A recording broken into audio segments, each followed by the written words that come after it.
You speak about the necessity of surrendering to God and relate this to devotion to God.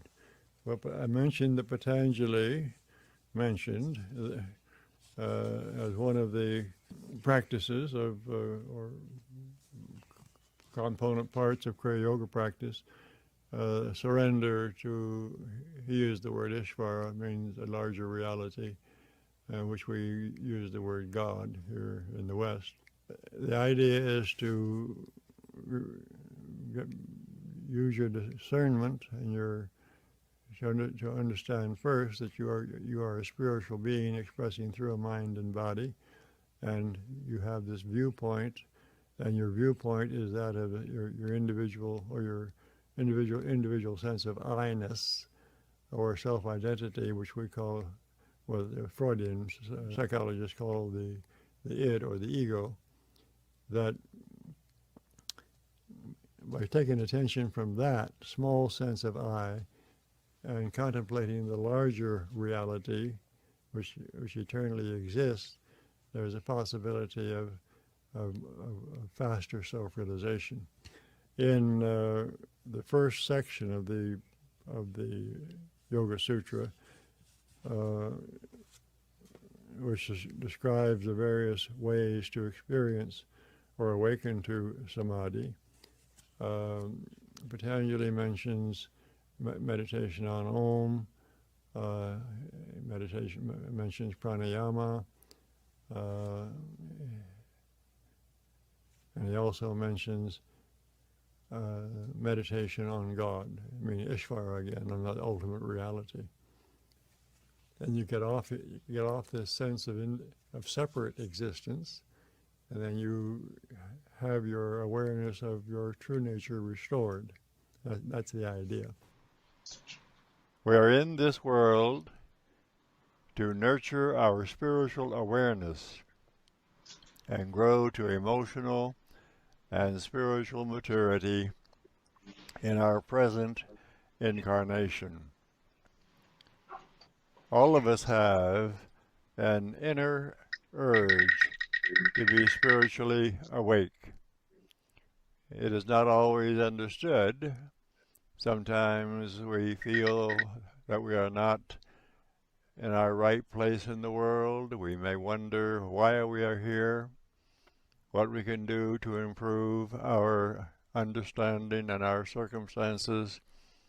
But eventually, if we are fortunate, we begin to understand that we are here to know our true, permanent spiritual nature and our relationship with an ultimate reality, commonly referred to as God. We are spiritual beings expressing through a mind and a physical body.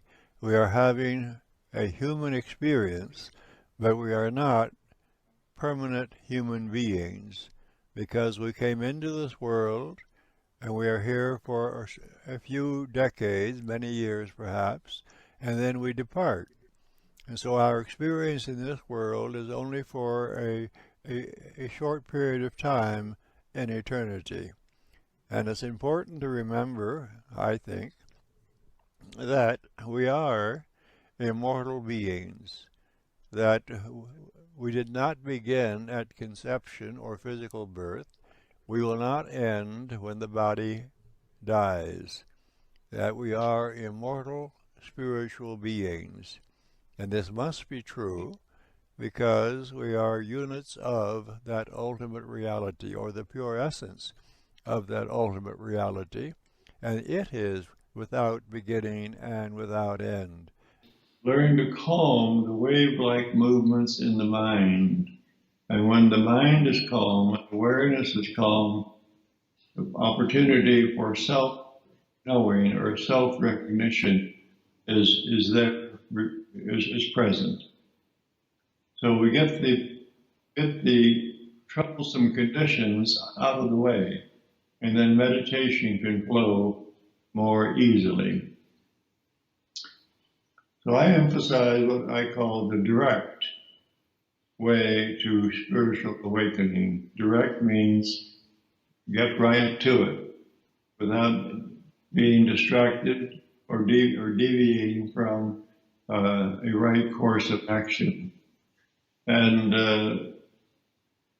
so this, and self-realization, of course, realization is experience and knowledge of something. So self-realization is experience and knowledge of our essential nature, our essence, our spiritual nature, what we really are. You had a good afternoon? It's good to see you again. Good to be with you. Let's begin with a short meditation.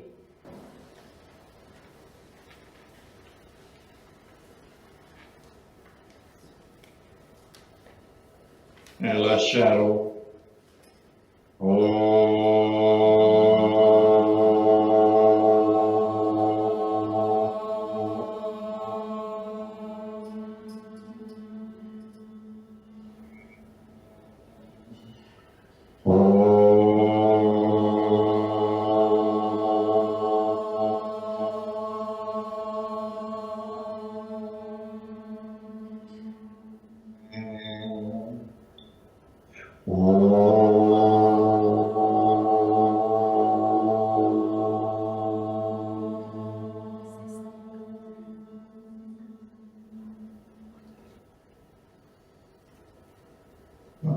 Open your mind and your essence of being to the infinite.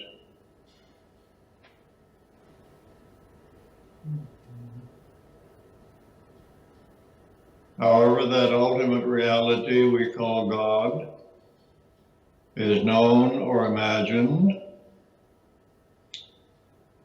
know it to be omnipresent, everywhere present, and therefore we are included in it, now and at all times.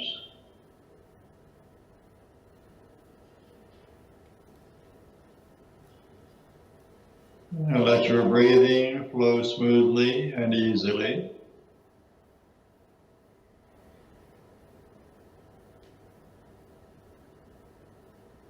And notice that when your breathing is slow and calm, your mind becomes calm and your emotions become settled.